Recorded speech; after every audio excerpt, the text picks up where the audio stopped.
Ok, donc bonjour à tous. Bonjour. Alors vas-y, est-ce que tu peux te présenter et nous dire quelle filière tu faisais cette année? Oui, alors je m'appelle Alexandre, je vais avoir 19 ans et j'étais en classe préparatoire aux grandes écoles en section biologie, donc BCPST. Voilà. Okay. Et BCPST, ça veut dire biologie, chimie, sciences de la Terre. Les différents domaines que j'ai étudiés, j'ai fait des mathématiques. Il y a énormément de mathématiques, donc ça faut se préparer, c'est-à-dire que quand on sort de filière S, faut avoir un bon niveau de mathématiques. Ensuite, il y a beaucoup de chimie. On peut s'attendre à quitter un petit peu ce genre de truc en allant en filière de biologie, mais ça reste une classe préparatoire, donc il y a beaucoup de chimie. Il y a de la physique aussi, même s'il y en a moins et que ça reste un niveau qui se rapproche un peu plus de celui de terminale, il y a pas mal de physique. Bien sûr, de la biologie, c'est peut-être la matière la plus difficile qu'on a parce que ça va pas avec la continuité du lycée, ça rompt un petit peu avec le niveau qu'on a quand on sort de terminale et il y a beaucoup plus de connaissances, même si ça reprend quelques bases, c'est beaucoup plus dense. Et c'est pas du tout le même fonctionnement, enfin voilà. On fait de la philo française, c'est-à-dire que le fonctionnement, en fait, on a 3 œuvres à lire avant le début de l'année. Toute l'année, on travaille sur ces œuvres, on fait des analyses, etc., des analyses de texte, en rapport avec un thème général qui est le thème pour toutes les classes préparatoires. C'est-à-dire la même chose pour toutes les classes préparatoires. Ouais, scientifique, c'est-à-dire que c'est pas uniquement biologie, c'est-à-dire que ouais, même ceux qui font prépa maths, etc., ils ont ça. Et en gros, par exemple, le thème de l'année dernière, c'était l'amour, et on avait 3 textes en rapport avec l'amour. Souvent, c'est 2 textes de littérature et un texte vraiment de philosophie. Le prof, on fait des analyses, peu importe le concours qu'on prépare, enfin plus ou moins. L'épreuve, en tout cas en BCPST, c'est une dissertation de 3 heures ou 4 heures en fonction du concours. On nous donne une citation, on nous donne de commenter la citation plus ou moins en fonction grâce aux livres et grâce aux œuvres qu'on a étudiées, etc. L'anglais, il faut avoir un bon niveau, quoi. C'est toujours pareil, c'est-à-dire que on peut réussir et sans être très fort en anglais. Tu nous as pas parlé des conditions d'accès, c'est sur dossier. Après, il y a toujours le jeu de est-ce que si t'es dans une prépa d'excellence ou si t'es dans une prépa top 100, c'est-à-dire une prépa qui souvent c'est des prépas de province. Disons qu'en gros, t'as exactement la même préparation.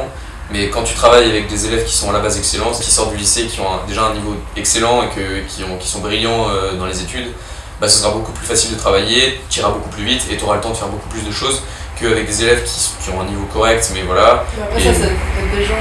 Ça dépend des gens, mais du coup, ça fait que les prépas qui ont des bonnes réputations, qui sont des bonnes prépas, comme ils recrutent des très bons élèves, ils vont plus vite et du coup, ils ont une meilleure réputation et puis c'est ainsi comme ça, quoi. Les profs qui t'enseignent, peu importe la prépa, c'est des bons profs, tu vois. Enfin, c'est des profs qui font des bonnes études, etc. Donc au final, c'est un peu la même chose. Tu peux carrément réussir sans être dans une prépa parisienne.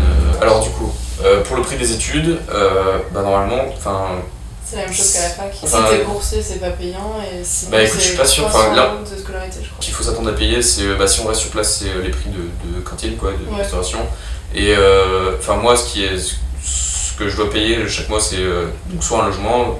Voilà, mais soit la plupart du temps c'est l'internat quand t'es et en fonction de la OT c'est plus ou moins cher mais ça se rapproche de peut-être 150 100 euros par mois.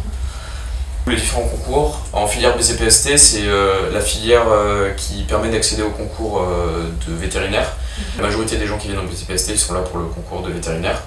C'est un concours très difficile, il y a peu de sélectionnés mais c'est pas le concours le plus difficile. Le concours que je veux, ce concours-là c'est le concours le plus difficile, c'est le concours des écoles normales supérieures, donc ENS en biologie. Il y a très peu de sélectionnés, c'est très sélectif et les épreuves sont très difficiles. Il y a le troisième plus gros concours, c'est le concours G2E, donc c'est géologie, eau et environnement. Ça donne accès à tout ce qui est les écoles de géologie, les écoles d'entretien et de protection de l'environnement, les écoles il y a de la pétrologie, comment ça s'appelle ? La géologie. Non, tu sais, quand tu cherches les fossiles et tout. De l'archéologie. Ouais, de l'archéologie, voilà. Enfin, c'est toutes ces types d'écoles, etc. C'est plus axé vraiment sur l'environnement, les eaux, l'entretien, voilà, donc c'est ça. Okay. On a accès, en BCPST, on a quand même accès à le concours de l'école polytechnique qui nous offre 10 places sur tous les milliers de personnes qui passent. C'est rien du tout. Et il n'y a pas d'épreuve de biologie, c'est que des épreuves de physique. Ok, mais tu peux quand même essayer. On a accès à beaucoup d'écoles de chimie. La majorité des écoles de chimie, il y a peu de places, mais comme il y a peu de demandes, c'est assez accessible. Et c'est des écoles, on a accès pratiquement les meilleures écoles de chimie, donc ça c'est bien. Avant d'aller en prépa, on se dit que ça va être les 2 pires années de notre vie. En tout cas, là, j'ai fait une année, donc mon ressenti actuellement, c'est que en tout cas dans une prépa top 100 de province, c'est que en fait ça va. C'est, comment dire, il y en a qui ont du mal à se mettre au boulot, mais la majorité des gens, on rentre dans un nouveau fonctionnement de pensée, et voir tout le monde qui travaille, forcément ça te stimule et c'est plus facile de s'y mettre. Que ce petit ressenti là d'avoir la difficulté, dire que ouais, au final t'as jamais vraiment travaillé, ça tu le ressens après et tu t'en rends compte quand justement t'as vraiment bossé toute l'année et que tu te dis ouais, mais en vrai j'avais vraiment jamais travaillé par rapport à ce que je fais maintenant. Le niveau il est là, c'est-à-dire que tu travailles tout le temps, t'as peu de répit, c'est-à-dire que quand tu rentres le week-end, nous on était censé produire entre 5 et 10 heures de travail par week-end. Quand tu viens de te taper une semaine difficile, surtout dans les mois de l'hiver, décembre, janvier, février, c'est les pires et c'est difficile. Comment dire. Mais après, ce qui est cool, c'est que il n'y a pas. Après, ça dépend des prépas, mais en tout cas en BCPST, il n'y a pas d'esprit de compétition, etc. C'est-à-dire que, bien sûr qu'il y a une petite compétition au sein de ta classe pour ceux qui vont être dans les meilleurs rangs, mais tout le monde s'entraide, c'est pas une compétition un peu malsaine ou assez nocive, etc. Il n'y a pas d'ambiance un peu toxique, c'est tout le monde s'entraide, etc. Même dans les grosses prépas parisiennes, l'ambiance est différente, mais t'es pas tellement en concours avec les gens de ta prépa, il y a beaucoup d'autres gens avec qui t'es en concours, donc au final autant t'aider avec les autres, voilà, c'est ça. Du coup au niveau des attentes, disons que ouais, au niveau de la quantité de travail qu'il faut fournir, j'ai pas été surpris, c'est un petit peu ce à quoi je m'attendais, mais tu t'adaptes au fur et à mesure, quoi. Une bonne marche à passer quand tu sors du lycée, mais après ça va, tu t'y fais. Au niveau des professeurs, il y a une certaine proximité qui se construit au fil de l'année, même si au début c'est très formel, ça dépend des professeurs, mais souvent c'est assez formel. T'es grand quoi, donc c'est pas tes potes, voilà, c'est ça. Au final il y a plus de proximité qu'avec des profs de lycée parce qu'en fait les profs en classe préparatoire, ils n'ont que votre classe, à part pour les profs de langue, ils ont que ta classe toute l'année, donc au final c'est sûr que ils connaissent et savent ce que tu veux. Exactement. Ensuite, au niveau de la vie plus étudiante et en dehors, vie sociale, tout ça, on peut avoir peur de j'aurais plus de vie sociale, etc. Ça dépend des personnes. Moi, je m'en fiche. C'est pas que je m'en fiche un petit peu, c'est que j'ai toujours eu mon petit groupe d'amis et ça me suffit. J'ai pas besoin d'être. J'ai pas eu de mal à quitter les réseaux, c'est-à-dire que j'ai rapidement désinstallé les applis qui me servaient à rien. Instagram, je voyais que je passais trop de temps dessus et que c'était tellement. C'était mécanique et que je le faisais rapidement juste d'aller. Et je perdais du temps. Voilà, c'est ça. Et du coup, je l'ai désinstallé. J'ai même réussi à désinstaller YouTube parce que non, mais vraiment, c'est compliqué. Et même c'est compliqué à le faire parce qu'il est installé de base sur ton téléphone et du coup, ils veulent pas que tu désinstalles. Mais du coup, j'ai désinstallé la plupart des réseaux sociaux. Au final, ça te manque pas. Comme t'es la tête dedans et c'est ça en fait. Mais c'est difficile de quitter son téléphone parce que franchement, c'est. Mais en fait, c'est un doudou. Ouais. C'est super rassurant.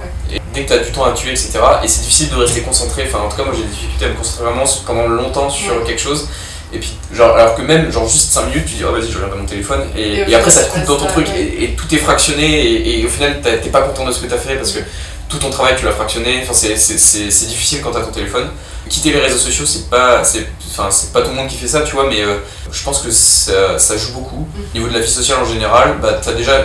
Après, ça dépend des gens si t'es à l'aise dans ta prépa, mais comme il y a souvent une bonne ambiance, t'arrives à trouver des gens qui te correspondent plus ou moins, et ta petite vie sociale, ton petit cercle fermé, ils te contentent plus ou moins.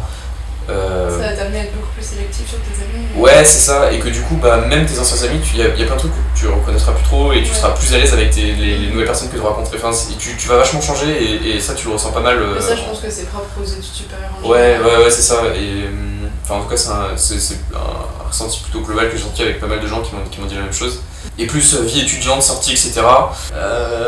Ça c'est bien ce qu'on dit, genre tu sors pratiquement pas. Après, encore une fois, ça dépend des gens. Il y en a quand t'as DS de français à la fin de la semaine ou DS d'anglais. C'est petite sortie jeudi soir et voilà, donc en fait voilà, c'est ça, c'est-à-dire que si tu trouves pas un équilibre et si tu sors trop, tu le ressentiras et tu te feras taper sur les doigts parce que faut pas abuser. En même temps, si tu fais rien, tu vas aussi te sentir pas. Personne fait ça parce que tu te sens pas bien, et puis même quand tu sors, tu vois qu'il y a personne qui sort à part toi, qu'est-ce que tu fais, tu vois. Et puis t'as moins l'envie s'en va aussi un petit peu, tu t'amuses toujours autant, t'as toujours envie de sortir, tu vois, mais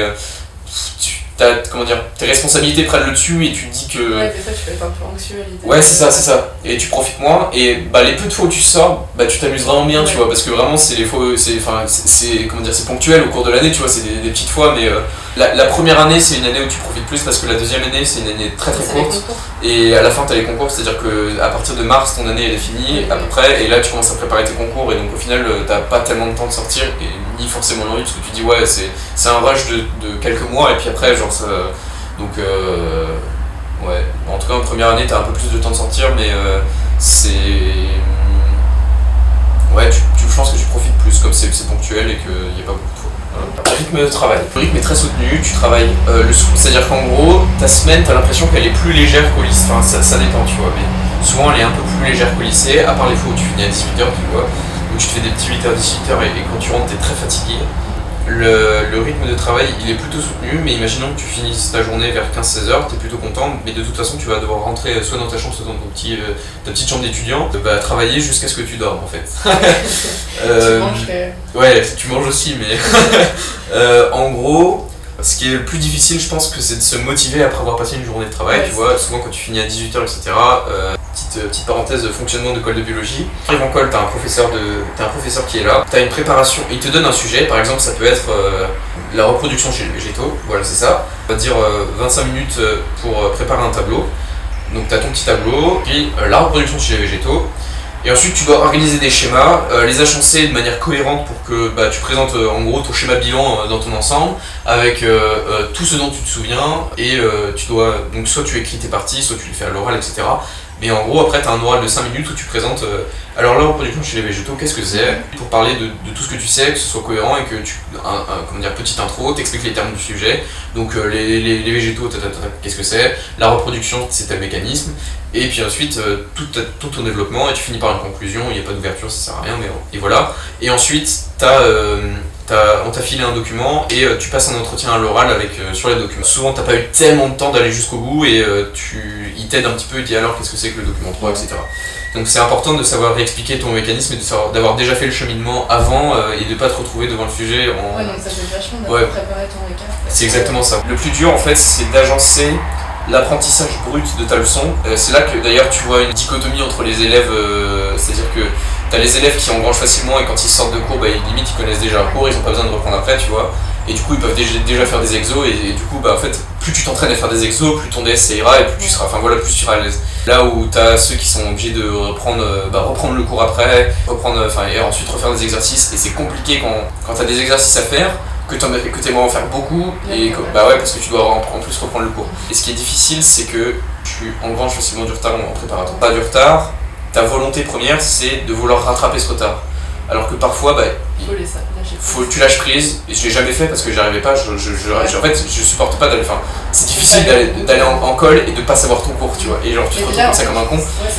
Et du coup, j'ai toujours voulu rattraper ce retard, et du coup, t'engranges encore plus de retard parce qu'ils t'attendent pas, ils s'évanouissent, et du coup, t'es pas à jour sur ce que tu fais. Tu vas en cours, t'es en mode ouais, mais ça, je m'en fiche, je dois rattraper ça avant, du coup, c'est pas frais dans ta tête, et du coup, tu t'es toujours obligé. Alors que normalement, ce que je ferais, c'est je sacrifie ce cours-là, je reprends le rythme actuel.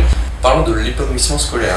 Souvent, quand tu as choisi cette voie-là, ça dépend des personnes, mais c'est que tu t'attends plus ou moins à ce que tu vas faire. Et ce qui est bien avec la BCPST, c'est que ça va vraiment dans la continuité de ce que tu fais en terminale.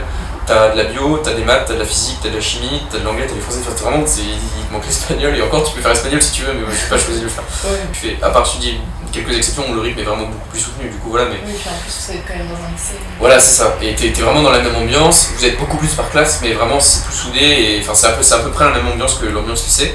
Est-ce que les matières que tu fais te plaisent?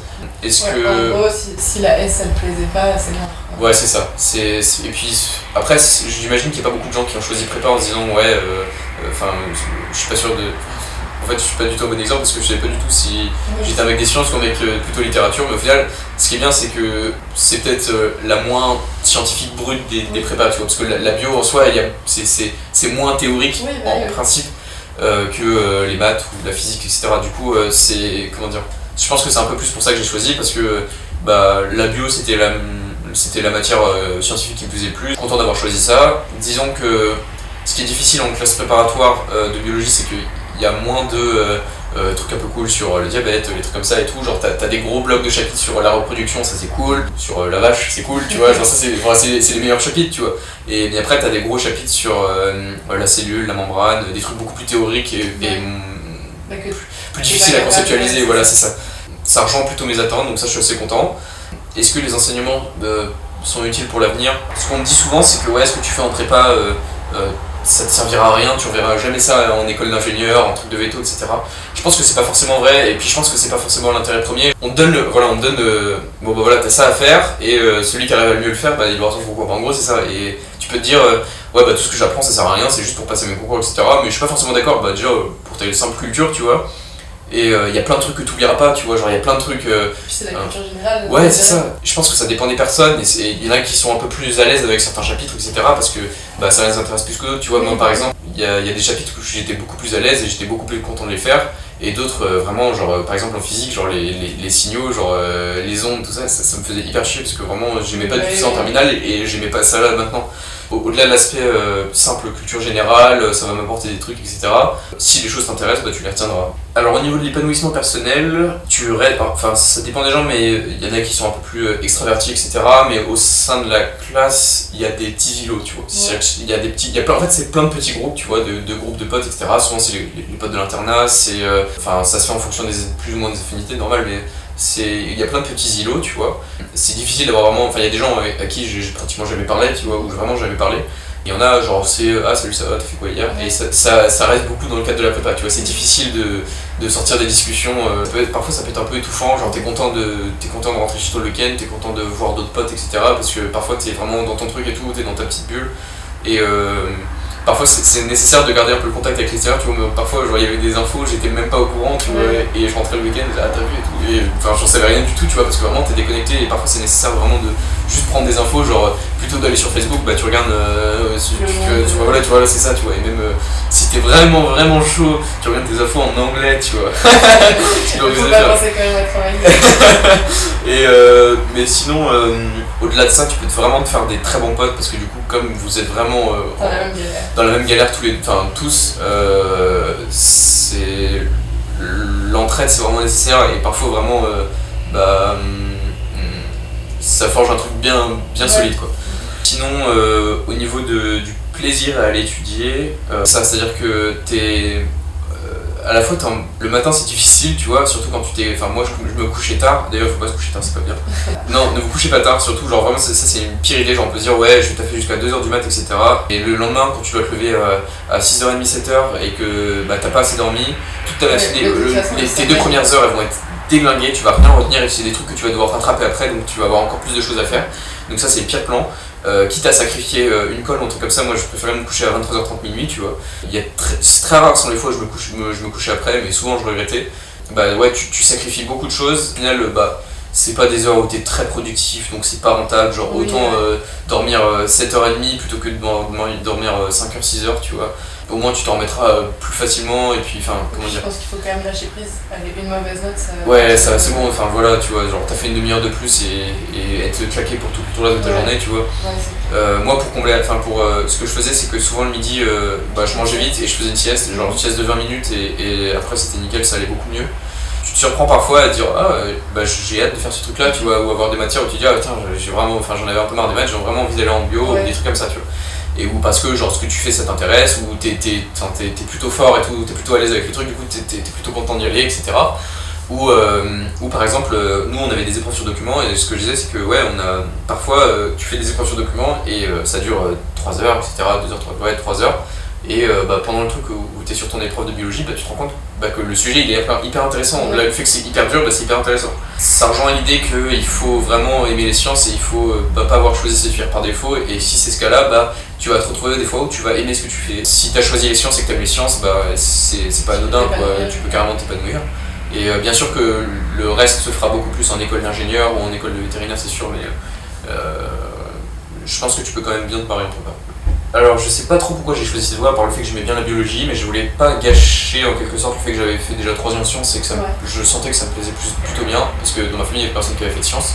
Mais c'est vrai que toi t'hésitais entre énormément de choses. J'ai pris en fait dans mes vœux Parcoursup, ce qui est peut-être une erreur, parce que du coup j'ai pas été pris dans beaucoup de prépas en biologie. J'hésitais entre j'ai mis des prépas maths, j'ai mis des prépas L, j'ai mis des prépas BL, j'ai mis des prépas physique. Je voulais absolument faire en fait comment dire, je je me disais que comme je savais pas du tout ce que je voulais faire, autant mettre de tout, mais je voulais me dire que j'étais capable de faire, enfin, autant viser le plus haut que je pouvais. Et dans ma tête, le plus haut, c'était la classe préparatoire parce que c'était le plus difficile. Du coup, j'en ai mis partout. J'ai vu que là où j'étais le plus accepté, c'était en biologie. J'aimais déjà ça de base, ça m'intéressait, je me voyais bien faire des trucs. En terminale, j'avais fait SPSVT, il y avait des sujets comme la contraction musculaire, on avait fait le diabète, etc. Et c'était des trucs hyper concrets et le fonctionnement c'est hyper intéressant, tu vois, genre être capable de savoir comment ça fonctionne le diabète et de comprendre tous les mécanismes. C'est super satisfaisant de savoir ce qui se passe dans le corps. C'est ça en fait, et c'est pour ça que j'ai hésité à faire PACES ou pas, tu vois, mais je me suis dit, ouais, médecin ça reste quand même une bonne vocation, tu vois, il y en a qui veulent faire médecin depuis, voilà. Je pense que tu le sais quand tu veux faire c'est ça, tu vois, et j'hésitais parce qu'en soi c'est des trucs qui m'intéressent vachement ce qu'ils font, mais le programme entre BCPST et PACES il est très très proche, tu vois, à part l'aspect, nous on fait des trucs sur les animaux et végétaux, et eux ils en font pas du tout, tu vois. Je pense que je suis content d'avoir choisi cette filière parce que ça respecte les attentes de ce que je m'étais fixé. Ça reste très difficile, mais je suis content de savoir que j'ai passé une première année et j'étais capable de le faire. J'ai plutôt bien réussi mon année. Je suis assez confiant pour l'année prochaine. Le plus difficile, je pense, ça va être de savoir est-ce que les concours que je veux faire, parce que je sais toujours pas ce que je veux choisir. En fait, je me suis fixé comme objectif le concours ENS parce que toujours c'était le truc le plus haut, tu vois. Tu veux toujours te dépasser, c'est ça. C'est ça en fait. Et plus que savoir ce que je fais au final. Et je pense que je sais pas si c'est forcément une bonne chose.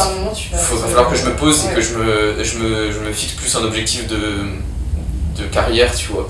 Mais c'est difficile de se projeter dans des décennies ou même quelques années en avant.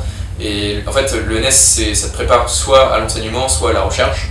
Ça reste assez généraliste, mais j'aime bien expliquer des choses, mais je sais pas si c'est suffisant pour vouloir faire prof, tu vois. Ça reste quelque chose d'assez général, et comme je sais que je veux pas faire vétérinaire, parce que voilà, c'est un peu comme médecin, tu vois, genre vétérinaire, il y en a, ils veulent faire médecin depuis plus. Et je me suis jamais dit que je ferais vétérinaire de ma vie, tu vois, pratiquement. Et puis c'est pas quelque chose qui m'intéresse forcément. Troisième concours en géologie, eau et environnement, j'ai jamais été très fort en géologie. Et ça a jamais. Surtout, est-ce que t'aimes ? Voilà, c'est ça, c'est pas forcément les choses que j'aime, etc. Ouais, au final, comment dire, ils nous disent, ouais, vous avez encore le temps, etc. Mais mine de rien, ça va vite. Et ça va vite. En fait, au collège, limite, on te dit, c'est bon, t'auras le temps de choisir ta filière. Au lycée, on te dit, c'est bon, t'auras le temps. Mais en fait, non, ça va super vite. Et je trouve que moi-même, j'ai fait un programme payant hyper cher pour savoir ce que je voulais faire d'orientation. C'est-à-dire que j'avais des rendez-vous de 2 heures. Ouais, c'est ça, exactement. J'ai fait un bilan de compétences et tout, des tests de personnalité, etc. Mais au final, ça t'a pas aidé. Ça m'a pas du tout aidé parce que, à la base, les tests de personnalité, en fait, j'ai l'impression que si je faisais le test 2 heures après, j'aurais pas du tout les mêmes résultats. Et du coup, parce qu'en fait, comme j'aime un peu tout, en fait, et du coup, à la base, je voulais faire dans la publicité, dans le marketing, etc. Ouais. Et j'avais pas un score qui allait dans les métiers de l'art, tout ça, donc ça rejoignait pas du tout ce que je fais actuellement. En fait, on nous apprend pas à comprendre ce qu'on aime et à voir vraiment. En fait, tu vois difficilement plus loin que j'aime bien cette matière. Oui, c'est ça. Et c'est pour ça que la prépa, ça a aussi un côté rassurant parce que tu changes pas de matière. C'est ça en fait, tu fais tout le temps la même chose et il y a des trucs, ça te conforte dans l'idée, putain, mais vraiment j'aime pas ça, tu vois. Il y a des trucs, t'es en mode, écoute, moi ça j'en ai pas travaillé là-dedans parce que vraiment c'est des trucs que je trouve toujours intéressants, etc. Mine de rien, ce qui est difficile avec la prépa, c'est qu'il y en a beaucoup qui se disent. Ouais, j'ai fait 1 an, je suis obligé de faire 2 ans, tu vois, parce que t'as l'impression que c'est du temps perdu, t'as l'impression que. Alors que pas du tout, genre vraiment c'est une année tellement intense que après tu peux rattraper une licence, etc. Mais franchement, je pense qu'il faut pas avoir peur de changer. Complètement, si je vois. Si ça te plaît pas, tu changes. C'est ça, et j'ai un des meilleurs potes que j'ai fait dans ma prépa, il s'est rendu compte vers le milieu, fin de l'année, qu'il voulait vraiment. Au final, il voulait plutôt faire ingénieur automobile, tu vois, sauf que en prépa bio, tu peux pas du tout faire ça, tu vois. Et il aurait été obligé de rattraper une prépa physique. Au final, là, il va refaire une première année, mais en prépa physique. Il va recommencer, il va aller dans une autre prépa, il va faire. Du coup, ce qu'il vise, c'est le premier, tu vois, parce qu'il a déjà pratiquement. En fait, il a toutes les connaissances en chimie, pratiquement. On a les programmes hyper similaires avec la prépa physique-chimie, mais voilà. Il dit qu'il a déjà des super bonnes bases. En maths, pareil, tu vois, genre, il lui manque pratiquement rien pour vraiment avoir déjà fait cette première année, tu vois. Mais ouais, faut pas avoir peur de vouloir recommencer et de se dire que au final ça te plaît pas ce que tu fais et que tu veux changer et que une année qu'est-ce que c'est alors que si tu pars là-dedans et que tu te rends compte vers une année pour toute ta vie, c'est ça, franchement c'est pas cher payé, tu vois. Et pour en revenir à ce que tu disais sur l'orientation, c'est vrai que il y a beaucoup de fouillis, en fait je pense qu'il faut forcer un peu les choses, tenir un peu la main au début, je pense que de rien il y a pas mal de trucs qui sont mis en place pour nous proposer déjà j'ai l'impression que les profs ils sont pas assez connaissent pas assez les filières, les différentes choses. Je pense que leur en vouloir, c'est pas leur job, mais il devrait y avoir des personnes en tout cas qualifiés qui font ça, qui nous disent ouais bah qui connaissent pratiquement toutes les filières, qui savent juste déjà avoir des infos. C'est ça.